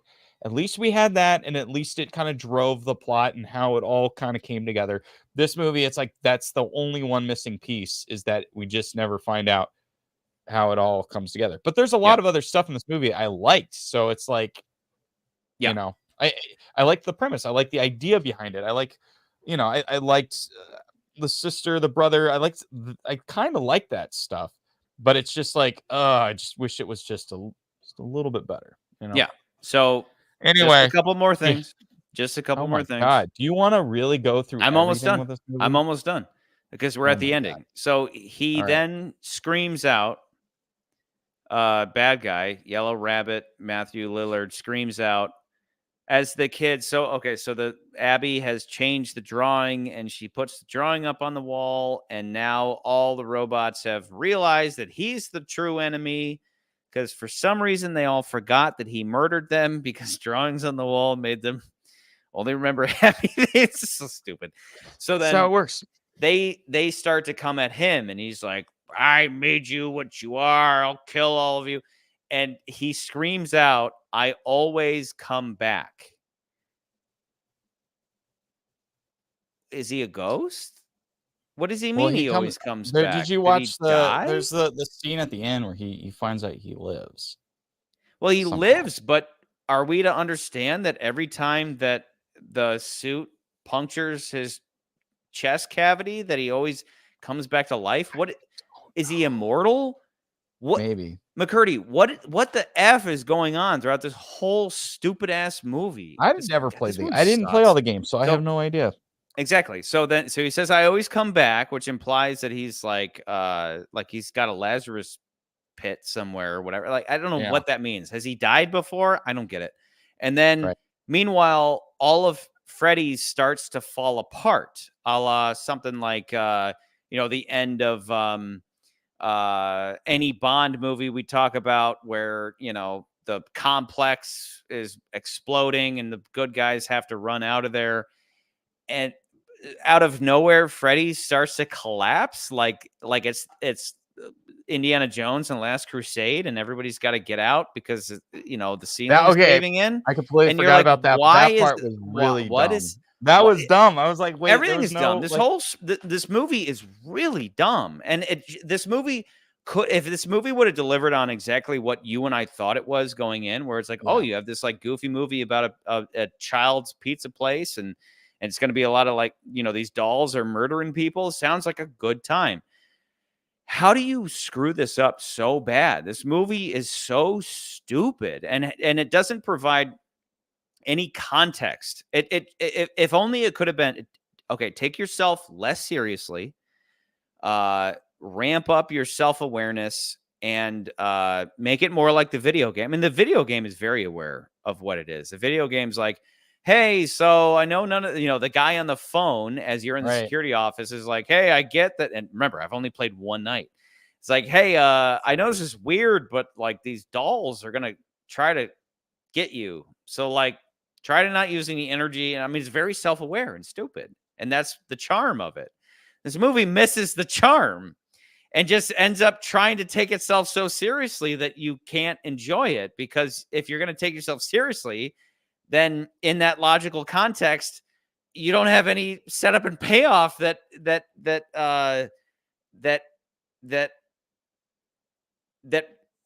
delivers on the premise. So you just end up being frustrated that half the movie's about this stupid brother, and then the ending is just a bunch of gobbledygook. And then it gears up for a sequel by the end, where it's like Vanessa's in the hospital, and it's like, I guess she's gonna come back, or like he's talking to her in a coma, and maybe she's gonna come back to life.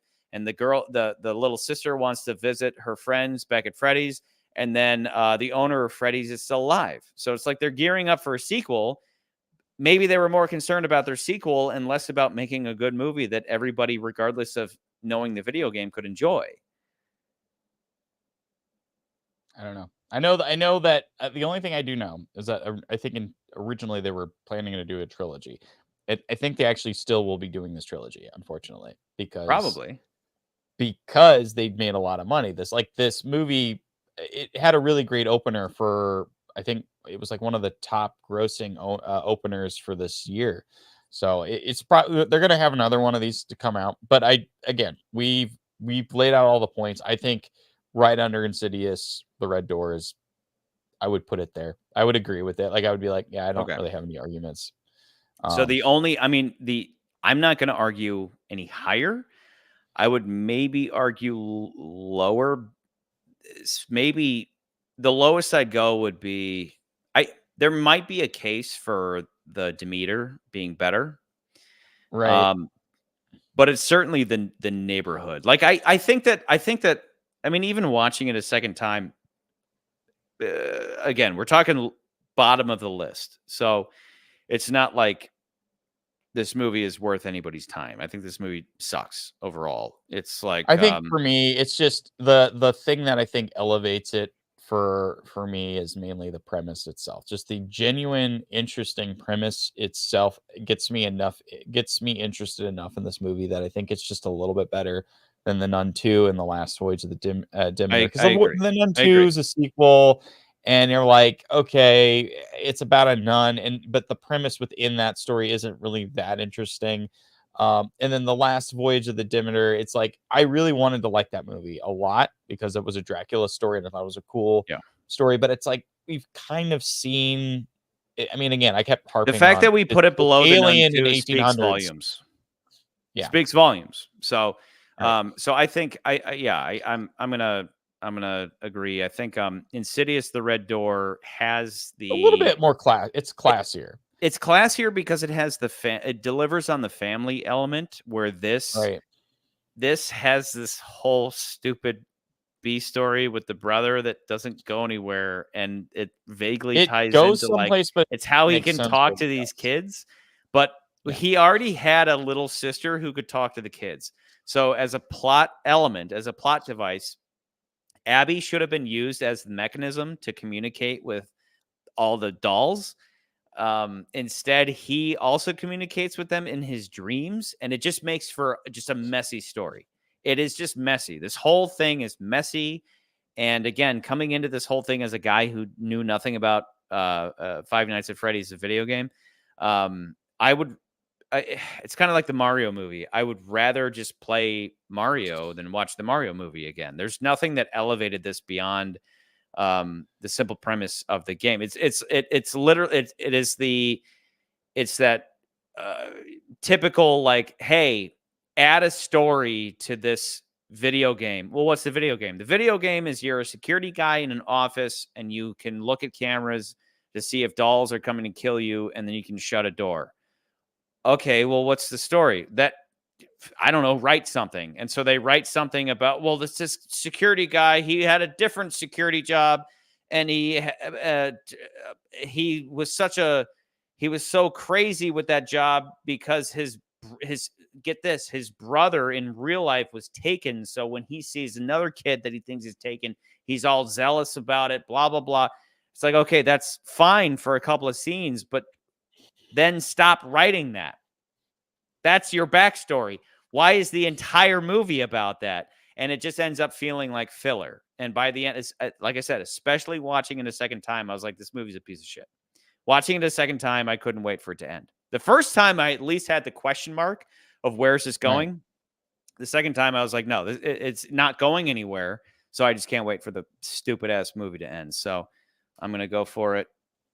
number 41, 5 Nights at Freddy's. At number 1, below Insidious, The Red Door, above The Nun, Do. Yeah, Satisfied? pretty much. Nice of the Zodiac, you're still at the bottom. There. And it's gonna stay there for the rest of the year. I really do not foresee any of the other movies. You don't think top it. Napoleon's gonna? I mean, No, Nice of the unfortunately, Zodiac's I got to be don't. better than Napoleon. Am I right? Oh, by the way, one of the movies that I had originally scripted, or I think I put in the schedule, they took off. So apparently Magazine Dream has been taken off of the schedule for this year because of they're waiting to find out what happens to Jonathan Majors. So it kind of sucks. But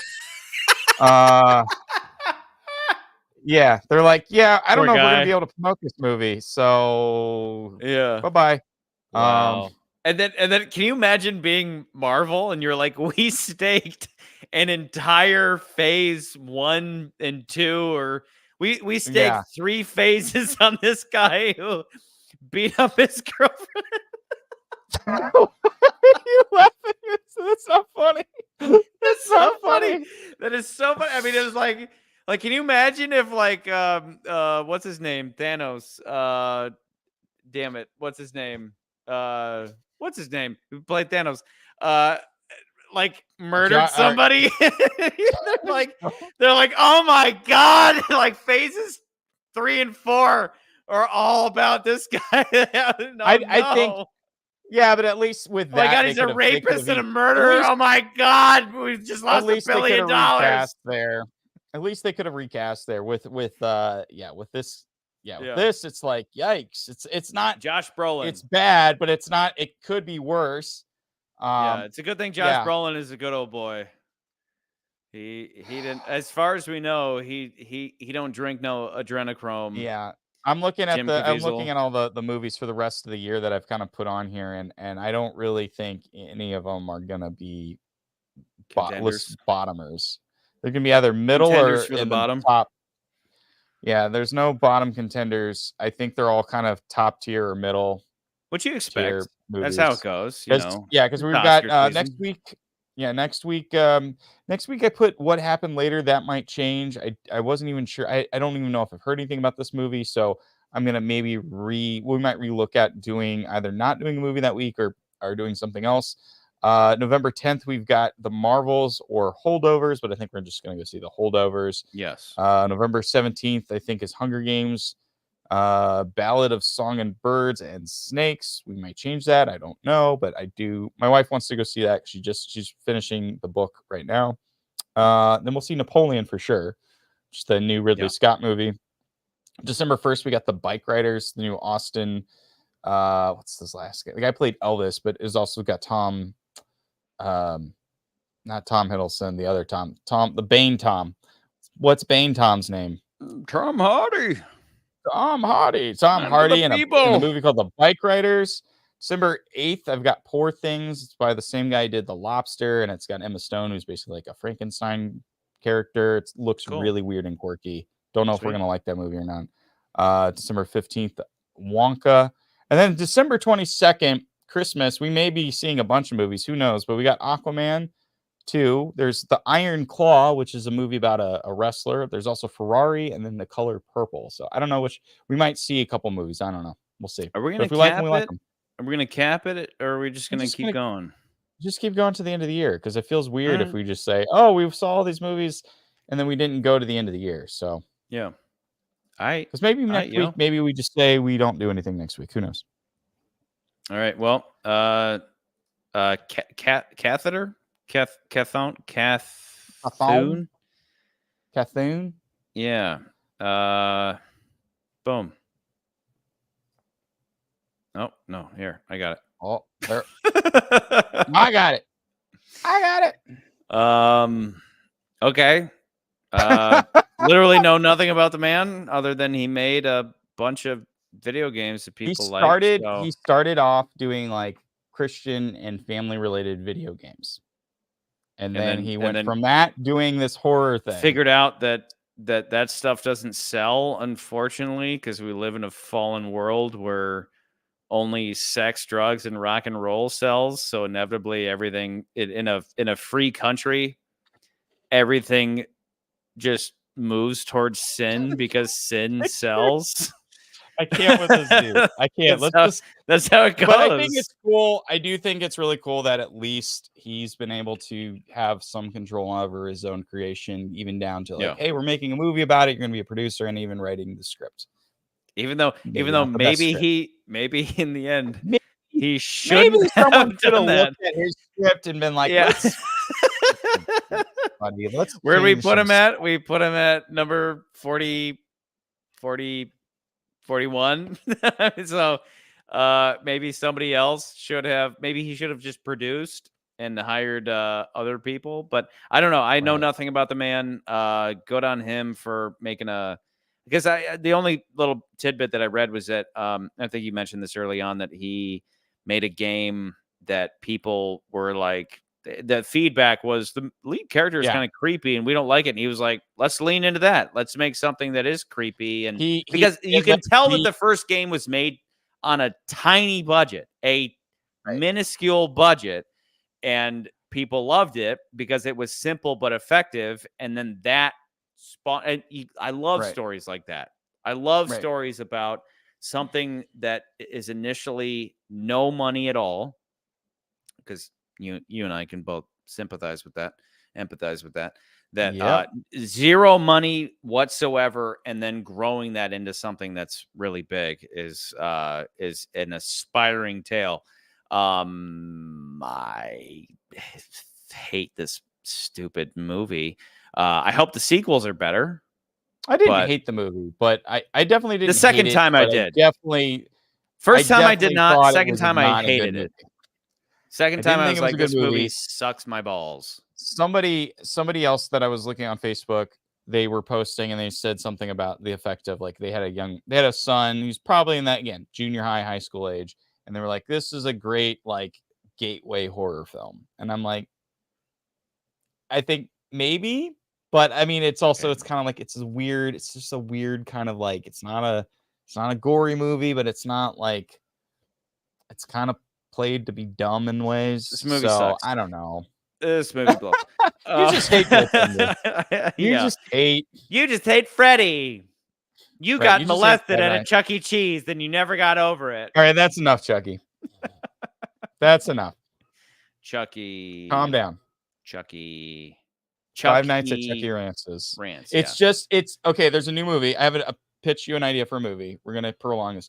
Pitch you an idea for a movie. It's called Five Nights at Chucky Rance's. Actually, 4 Nights at Chucky Rance's, so we don't get sued. And it's about a guy that he's paid money to just listen to this guy named Chucky Rance, who gets on a stage and just talks to him for an excessive amount of time about everything and anything and why the world sucks. Dude, and why remember that? You're wrong. Remember the moment in this movie where she says, prepare to have your mind blown or something, and she hits the button on the wall and the curtain opens up, and then it's just me.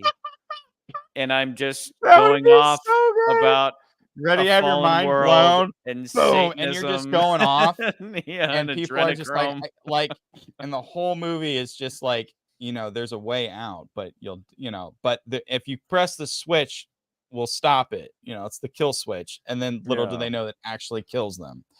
Yeah, and then I scream out, "I always come back," as a bunch of children murder me. This movie sucks. Okay, Scott, good on you for making a game, but you made a shitty movie. Whatever. Wait, cheers, Scott Lormer. To Scott Catheter. To Scott and his movie. Good night. Okay.